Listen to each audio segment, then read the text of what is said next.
Assalamualaikum warahmatullahi wabarakatuh. Hari ini kalian sudah mandi, sholat duha, kemudian murojaah sama orang tua. Oke, kali ini dengan Butin masih membahas tentang keberagaman agama ya. Di Indonesia ada 6 agama yang diakui adalah Islam, Kristen, Katolik, Hindu, Buddha, dan Konghucu ya.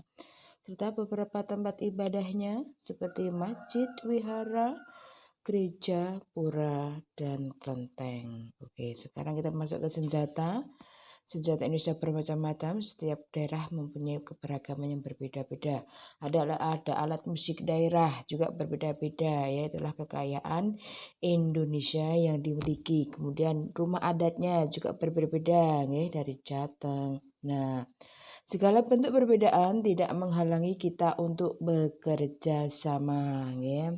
Dengan perbedaan itu tidak menghalangi kita untuk bekerja sama. Apa itu kerjasama? Kerjasama adalah mengerjakan pekerjaan secara bersama-sama untuk mencapai tujuan bersama. Apa?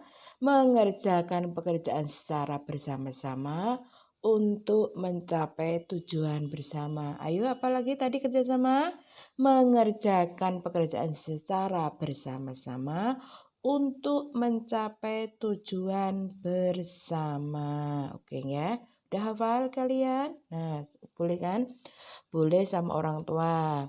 Sekarang, apa saja manfaat kerjasama?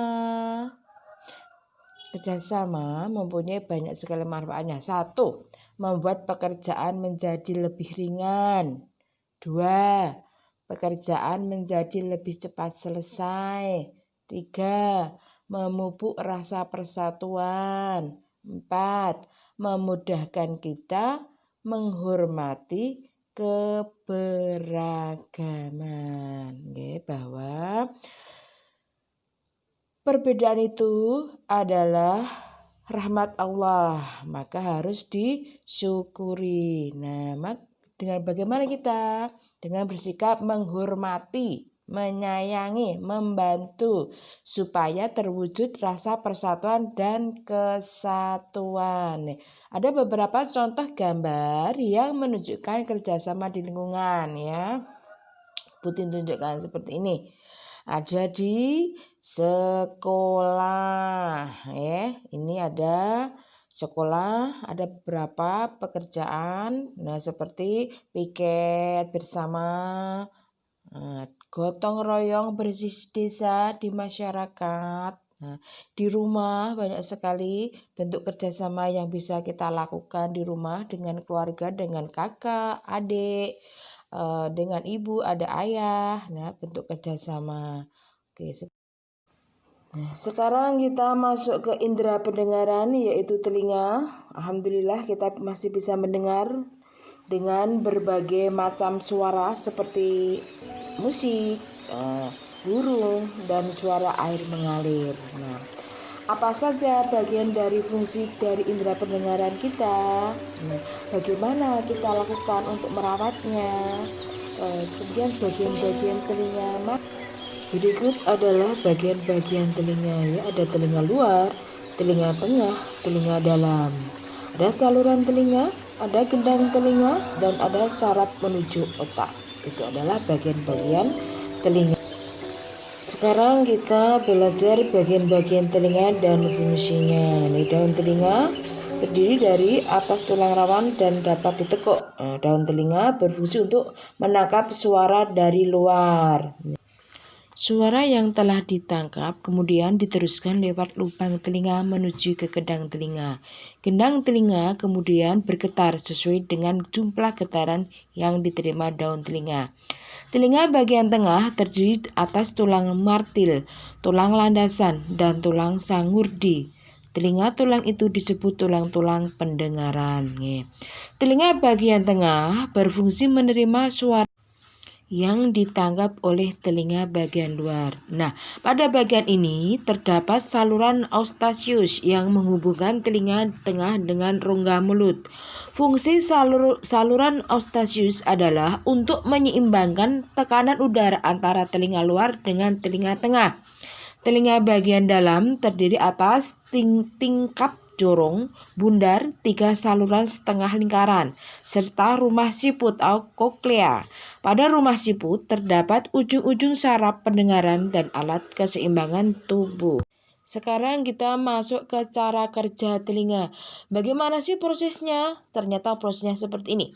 Suara yang berasal dari luar masuk ke telinga melalui udara. Suara tersebut ditangkap oleh gendang telinga. Akibatnya, gendang telinga bergetar. Getaran ini lalu diteruskan oleh tulang-tulang pendengar ke telinga bagian dalam, tepatnya di ujung saraf.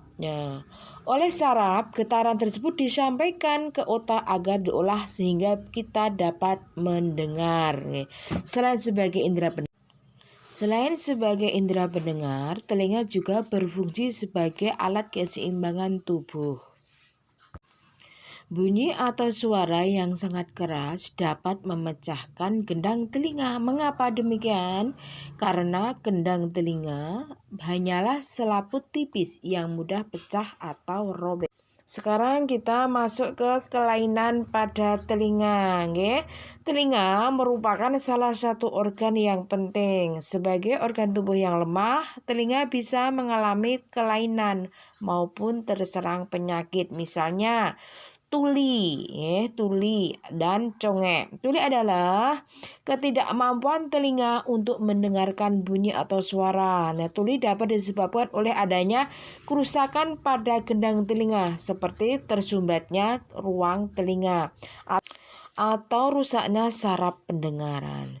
Pada orang yang telah berusia lanjut, ketulian biasanya disebabkan oleh kakunya gendang telinga dan kurang baiknya hubungan antar tulang pendengaran. Sekarang ke penyakit 2 adalah congek.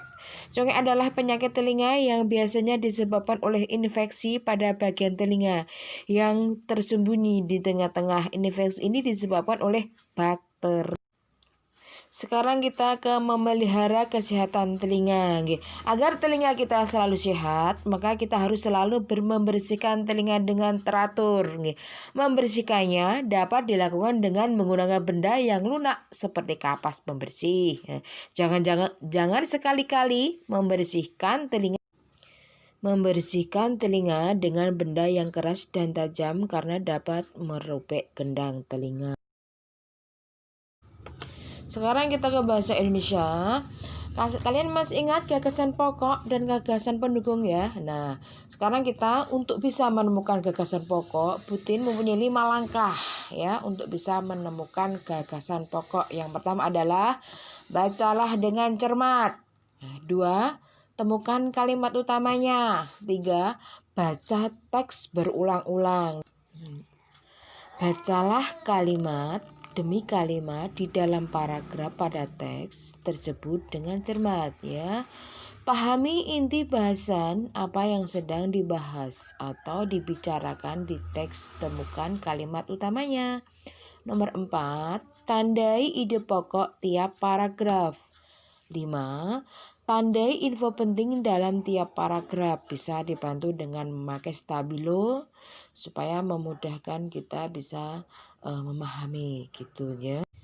Ini adalah 5 langkah tips dari Bu Guru memudahkan kita supaya memudahkan mencari gagasan pokok. Sekarang kita ke gagasan pendukung. Mudah sekali ya kita bisa menemukan gagasan pendukung setelah kita menemukan gagasan pokok. Apa itu gagasan pendukung? Gagasan pendukung adalah gagasan atau ide yang menjelaskan gagasan utama atau ide pokok. Semoga di subtema 2 kebersamaan dalam keberagaman ini memudahkan kita memahami baik itu kita bisa menemukan gagasan pokok dan gagasan pendukung, serta bisa memahami kerjasama dan manfaatnya, juga memahami fungsi telinga dan bagian-bagian telinga. Ini hadiah dari Bu Guru untuk menemani Hari Raya Idul Adha kalian mengerjakan LKS halaman 59 sampai 66.